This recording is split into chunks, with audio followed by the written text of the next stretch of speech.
DevOps Shorts, DevOps Shorts, the show to listen to when your DevOps hurts. And even when you're going strong, it's short and sweet, so come along. Hello folks, and welcome to another episode of DevOps Shorts, the show where we invite wonderful human beings to have a lightning short conversation about devs, ops, and other mythical creatures. The show where each episode only lasts 15 minutes and we only ask 3 questions. So it's short and sweet.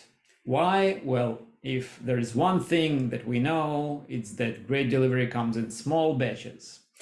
And today's show, well, there are actually 2 announcements. First of all, I'm happy to announce that we're supporting the All Day DevOps, the first and the largest online virtual DevOps conference that comes this year. It's the 7th time around, and it's coming on the 10th of November. I really hope to release this episode before that, so the links to the conference should be in the show.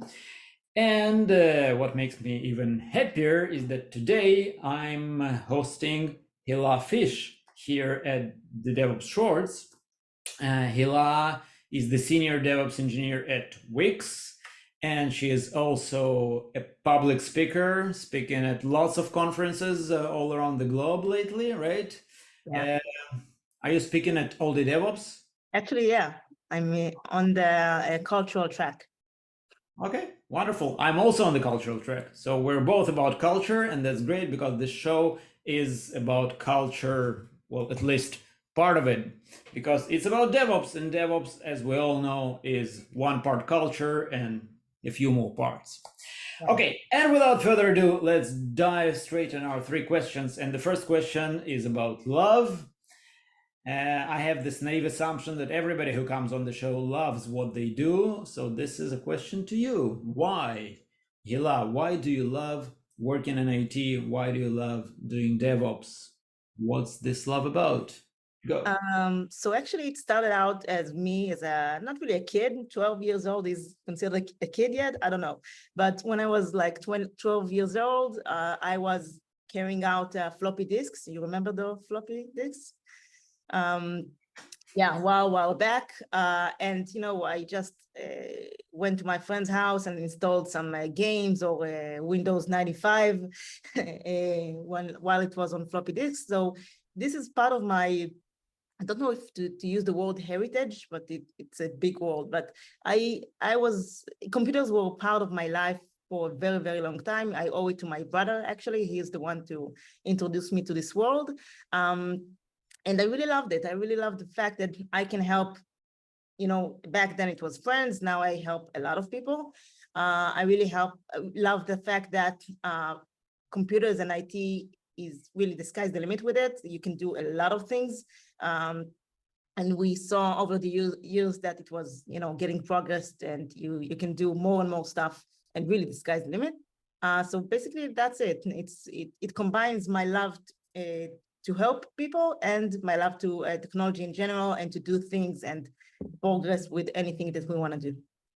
Okay, so it's basically about being that connecting tissue between the humans and the computers. So Yeah. you say, I understand computers, I understand humans, why not connect between the two? Exactly. And, it was only getting polished throughout the years, where I developed also my business mindset. And then I understood that troubleshooting is awesome because it's fun, but you need to have the trade-off of when to stop doing the troubleshooting and keep at it and just escalate to the next level or the next person, because you have business mindset in mind, and you want to make sure that incidents are getting eliminated quickly and stuff like that. So yeah, it all comes together: businesses, people, technology, troubleshooting. It's a very beautiful package. Okay, I see. So for you, it's one part building stuff, and the other part is fixing stuff that doesn't work as well as it should, right? Exactly. Okay. So that's DevOps in a nutshell, right? Build and then maintain. Okay, wonderful. Well, that's a great answer. And without waiting for more, we'll go straight to the next question. And that question is about DevOps. This show is called DevOps Shorts, after all. So it's about your DevOps aha moment. In the handbook, in the DevOps handbook, the book, John Willis, Patrick Dubois, Gene Kim, the authors, they all talk about their DevOps aha moment, that moment when they realized that the way things used to work in IT sucked. And then they realized that there is a better way, the way of collaboration, the way of culture, the way of automation, and that way they called it DevOps originally, and we're still going that way. So what was that moment for you? When did you realize that this is the way that you want to work? So I'm in the tech industry for 15 years, and I experienced exactly that, the fact that we are production gatekeepers, but we, instead of being collaborative, we say no, no, no, no, no. And I don't like to say no. I like to understand the reasoning behind people's requests and then help them achieve things, dev enablement. So once I personally heard about the DevOps, the coined term DevOps at 2017. And once I heard it, I'm like, okay, I gotta practice it. I gotta be in a company that embraces this culture, because this is exactly what I believe in. I believe that we don't need to say no. We need to, or at least know right out of the bat, right? We need to understand why the person is asking that, and if it really complements the business, because it doesn't, someone doesn't ask for something out of his, out of a whim, right? They ask it because it helps the business in some way. So if it really helps the business, then I need to say yeah, because am I working in a company to help the business evolve and achieve good things like success and introduce new projects. So if I would say no, I wouldn't be able to introduce new projects because I'm putting, like hurdles for people. So once I heard about DevOps that being emerged, and I'm like, okay, that's exactly what I need, is exactly the mindset that I have, and I want to shift to that. And then I back at the time I was a system engineer. Then I just started out searching for a DevOps role. As we know, DevOps is a culture, not role, but it's really hard, as you know, to define culture. So that's why I assume it got the essence of role definition, like DevOps engineer, because it means that it's someone that does automation and has the DevOps culture mindset in mind. That is for me. So I started out searching for these kind of roles, and then I moved to being a DevOps engineer. And from there, it was so easy really to cooperate with people and collaborate, and so good. I really like it. Yeah. Well, I guess what I'm looking for here is have you experienced the pain of not doing DevOps, right? Yeah, What exactly. was that one where you realized there is pain there? Like, Yeah. I feel this pain and I want a cure. Right. So you know what they say, that if you want to be, let's for example, take a musician. If you want to be a musician, you need to be surrounded by musicians, because if you will be surrounded by engineers, they will tell you, what do you need to be a musician? It's you don't get, earn money and blah blah blah. You need to surround yourself with like-minded people to have the ability to grow to this culture and embrace it. So once, because I wasn't in that culture yet, I was a system engineer with the old notions. I had this mistake myself, in which I had a task to upgrade our Jira server, and there was an issue with it, and I'm like, never mind, it's just Jira, right? Let's just restart it and don't tell anyone and stuff like that. And I just restarted it, and eventually, in retrospective, I found out that other teams have processes relying on that server in order to do stuff, important stuff. I think it was even production at some point. So what I thought that it's only Jira turned out to be not only Jira, it's even production. So it means that we need to communicate things better. And we need to understand if we have any implications to what we do. And this is exactly what DevOps does. And we've hit the gong. Sorry about that. So, yeah, that's the format, But yeah, good point there. So there was no knowledge sharing, I guess, at that company. So you were doing something, not realizing that it impacts other team, and hence the result. Okay, wonderful.